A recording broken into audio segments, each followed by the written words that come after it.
My life is a bit different than the rest of the world. I don't have sex, and I don't look at pornography. I don't have a bank account, and I get $200 to spend each month, although I rarely use it all. I wear the same tattered clothes every day, whether it's raining, snowing, or sweltering.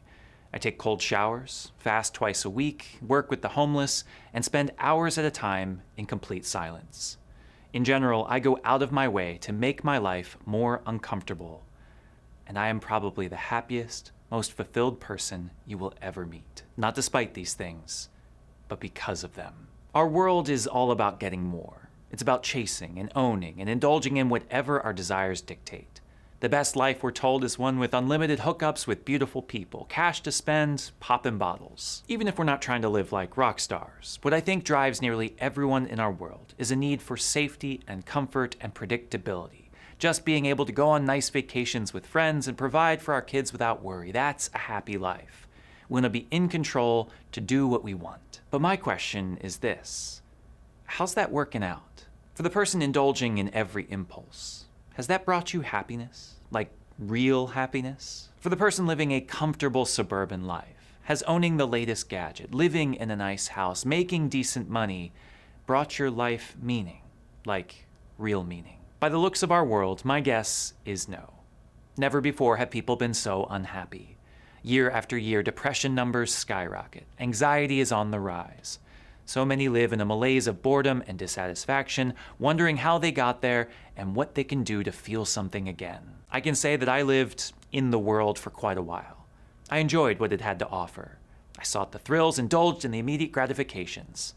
I didn't try everything there was to try, but I had my fair share of pleasure and excess of comfort and control. And it was pretty often great while I was experiencing it, don't get me wrong. There are some fun things in this world. If you want to feel good, there is something for everyone out there. But for how long? What I found is that the more I indulged, the more I needed, and the less I felt. Until I left that life behind. Until I stopped trying to get more.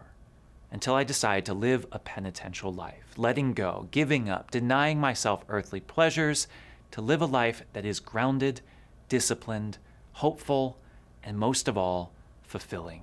I think one of the biggest misconceptions of a life like this is that we're people who like pain, that we do these difficult tasks as ends in themselves because we just hate joy or something like that.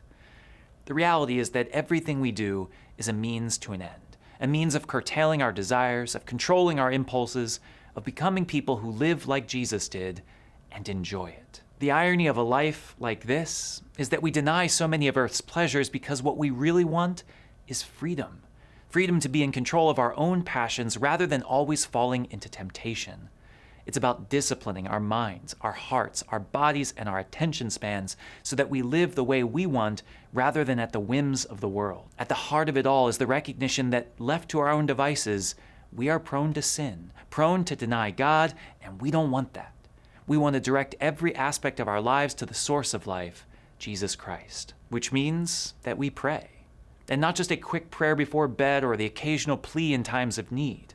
5 times a day, no matter the circumstances, we take a brief moment to stop whatever we're doing and pray a section of the Psalms.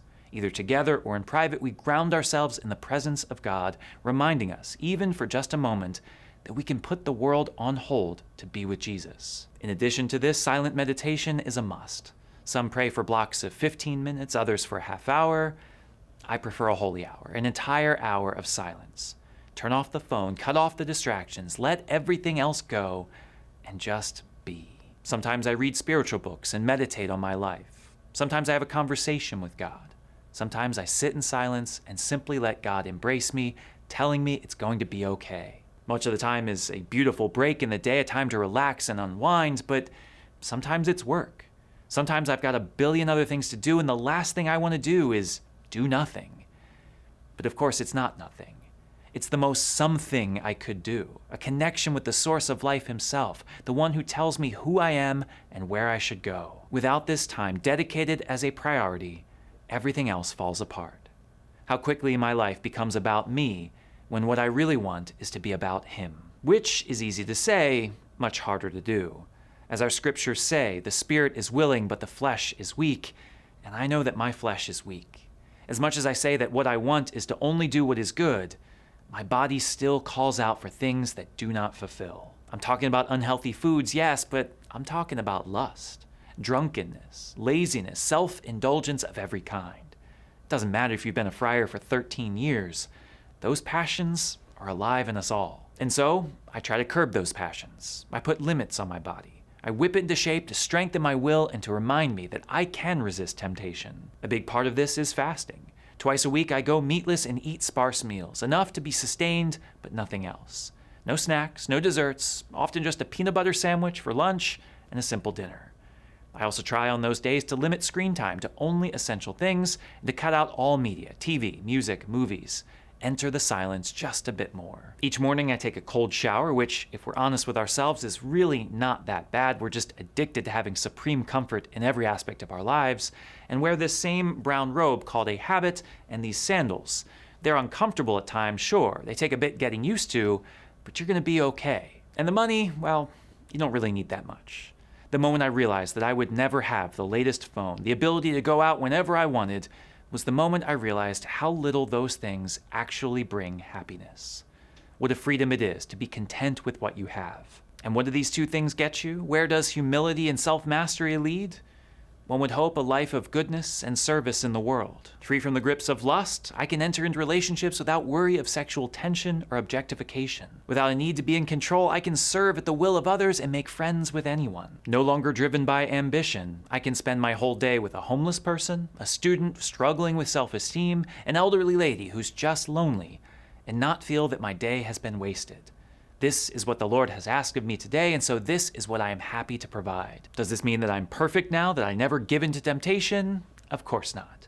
The reason I do this is precisely because I am still a sinner in need of conversion. Do I rigorously follow each of these things every day without a break? Hardly. During Easter and Christmas, times of celebration, I never fast. Once a week, I get a day off from work, and I'll often have a beer or two with some friends and have some fun. The showers don't have to be ice cold in the winter, just enough to create discomfort, and I take a vacation each year. Even the ascetic life needs moderation. Because again, the purpose is not to cause pain or to master acts of self-denial in themselves. It is to facilitate conversion to God. What I want more than anything else is for my life to be so dedicated to the will of God that what I want to do is to be of service. What I want is to help others. What I want is to make sacrifices so that the world will be a better place for the people I meet. As St. Francis of Assisi said in regards to his own conversion and life of penance, what was bitter has become sweet. When he was in the world, there was much that he hated, much that revolted him. But now, having found the discipline of the gospel, those very things bring him joy. This is what I think a penitential life could offer you. At first, things like prayer, fasting, and service may seem boring, even dreadful. You turn from them because they provide no joy. Like someone eating broccoli for the first time after eating nothing but candy, there is no appeal to it at all. But that's not because these things are bad. It's because you've become so accustomed to the sugar of this world that you don't even know what will bring you true happiness. With practice, with discipline, with a whole lot of self-denial and building new habits, you will ultimately find that these things bring you joy, and that there is no joy in the world that will ever be able to match them. So where do you start? Should you sell all your things and become a friar today?